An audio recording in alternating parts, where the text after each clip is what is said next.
இன்னைக்கு வந்து LED torch light rechargeable LED torch light அது வந்து எப்படி ஒர்க் ஆகுது அப்படின்றத பற்றி தான் இந்த வீடியோ ஃபுல்லாக பார்க்க போகிறோம். ரீசார்ஜபிள் எல்இடி டார்ச் லைட் அப்படின்றது பவர் கட் அந்த மாதிரி டைமில் நைட் டைம்லலாம் நம்ம யூஸ் பண்ணிக்கலாம். அதை ரீசார்ஜ் பண்ணி அது பேட்டரியில் வந்து ஸ்டோர் ஆகிக்கும் கரண்ட்டு. அதை வந்து நம்ம வந்து கரண்ட் இல்லாத டைம்லையோ இல்லை நைட் டைமில் வெளியில் எங்கேயாவது போகும்போதோ நம்ம யூஸ் பண்ணிக்கலாம். இது எப்படி வந்து ஒர்க் ஆகுது அப்படின்றத நம்ம இப்போ பார்க்க போகிறோம். இதில் ஒரு 3 விஷயம் இருக்குது. Charging circuit, battery circuit, LED light circuit. அது மட்டும் இல்லாமல் இண்டிகேட்டிங் சர்க்கியூட்னு ஒன்றும் இருக்குது. பட் இது 3 தான் நம்மளுக்கு வந்து ரொம்ப இம்பார்ட்டண்டான ஒரு சர்க்கியூட். சார்ஜிங் சர்க்கியூட்டில் என்னென்ன இருக்கும் அப்படின்னா டிரான்ஸ்ஃபார்மர் இருக்கும். இந்த டிரான்ஸ்ஃபார்மர் என்ன பண்ணும், நம்ம வீட்டில் இருக்க 230 வோல்ட் சப்ளை. ஸோ இப்போ இதுதான் வந்து நம்ம ரீசார்ஜபிள் டார்ச் லைட் அப்படின்னா இந்த இடத்துல நம்ம வந்து சார்ஜ் போடுவோம். ஸோ இதை இப்படி எடுத்து விட்டுட்டு இதை வந்து நம்ம ப்ளக் பாயிண்டில் சொருவிப்போம். ஸோ 230 வோல்ட் இன்புட் வந்து நம்மளுக்கு வரும். அந்த 230 வோல்ட் இன்புட் வந்து டிரான்ஸ்ஃபார்மர் இதுக்குள்ளே வச்சுருப்பாங்க இன்பில்ட்டாக. அந்த டிரான்ஸ்ஃபார்மர் ஸ்டெப் டவுன் பண்ணும். மேபி அது வந்து ஒரு டார்ச் லைட்டோட கெப்பாசிட்டிக்கு ஏற்ற மாதிரி டிரான்ஸ்ஃபார்மர் வச்சுப்பாங்க. சில இதில் 10 வோல்ட் இருக்கலாம், சில இதில் வந்து 20 வோல்ட் இருக்கலாம். சைஸஸ் வச்சு வேரி ஆகும், பேட்டரியோட கெப்பாசிட்டி வச்சு வேரி ஆகிட்டு இருக்கும். அது இதில் 10 வோல்ட் அப்படின்னு சொல்லி ஸ்டெப் டவுன் பண்ணிடுவாங்க. ஸ்டெப் டவுன்னா குறைக்கிறது. ஸோ 230லேருந்து ஒரு 10 வோல்ட் அந்த மாதிரி குறைச்சிப்பாங்க. ரெக்டிஃபையர் பற்றி நம்ம ஆல்ரெடி பார்த்துருப்போம். அது என்ன பண்ணுன்னா ஏசியை டிசியாக கன்வெர்ட் பண்ணும்.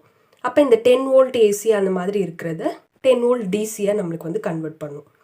கன்வெர்ட் பண்ணிட்டாலும் அதில் சில ரிப்பிள்ஸ் இருக்கலாம். வோல்டேஜ் வந்து கான்ஸ்டண்ட்டாக மெயின்டைன் ஆகாமல் இருக்கலாம்.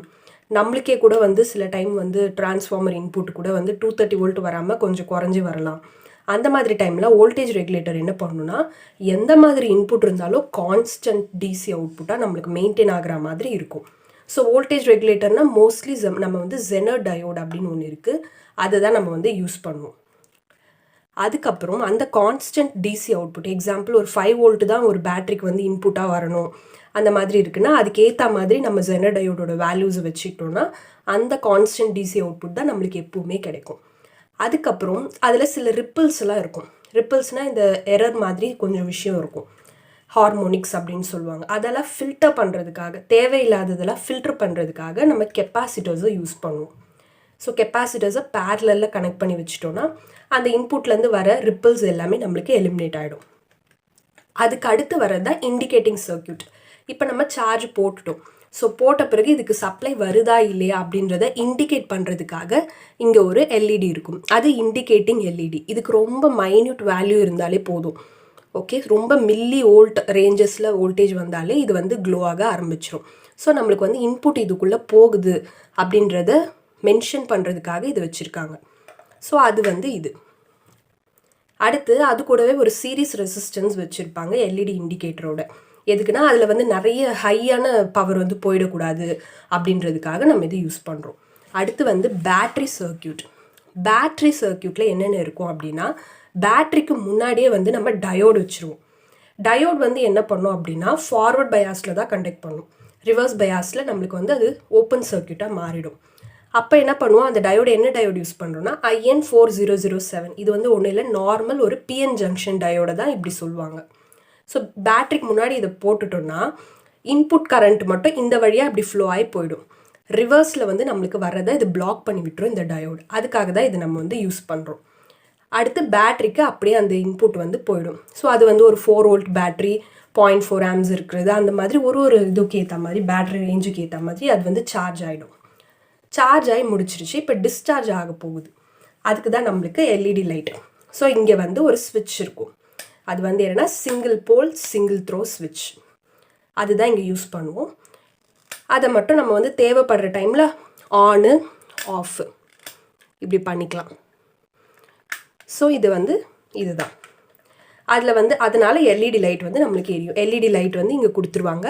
ஸோ அந்த எல்இடி லைட் வந்து ஒரு ஒயிட் லைட்டாக இருக்கும். அதுலேருந்து நம்மளுக்கு லைட் வந்துடும். எல்இடி லைட்டோட சீரியஸாக ஒரு ரெசிஸ்டன்ஸும் நம்ம வந்து சேஃப்டி பர்பஸ்க்காக யூஸ் பண்ணுறோம். இதெல்லாம் தான் இந்த எல்இடி டார்ச் லைட்டில் இருக்கிற காம்பனன்ட்ஸ். இப்போது இதுக்குள்ளே என்ன இருக்குது அப்படின்றத ஓப்பன் பண்ணி பார்த்துடலாம். நான் முன்னாடியே சொன்ன மாதிரி இந்த இடத்துல வந்து என்னென்னா இண்டிகேட்டிங் எல்இடி இருக்குது, கெப்பாசிட்டர்ஸ், ஸ்விட்சு, அதுக்கப்புறம் உள்ள ரெக்டிஃபையர் எல்லாம் உள்ள இன்பில்ட்டாக வச்சுருக்காங்க. ஸோ அது வந்து பேட்ரி, இதுதான் இங்கே பேட்ரி. சார்ஜிங் வந்து நம்மளுக்கு இங்கே நடக்கும். ஸோ இந்த இடத்துலேருந்து போகுது.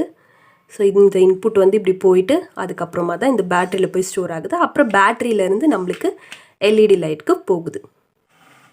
இந்த வீடியோ மூலமாக நம்மளுக்கு LED torch light, rechargeable LED torch light எப்படி ஒர்க் ஆகுது அப்படின்றது நம்மளுக்கு தெரிஞ்சிருக்கும்.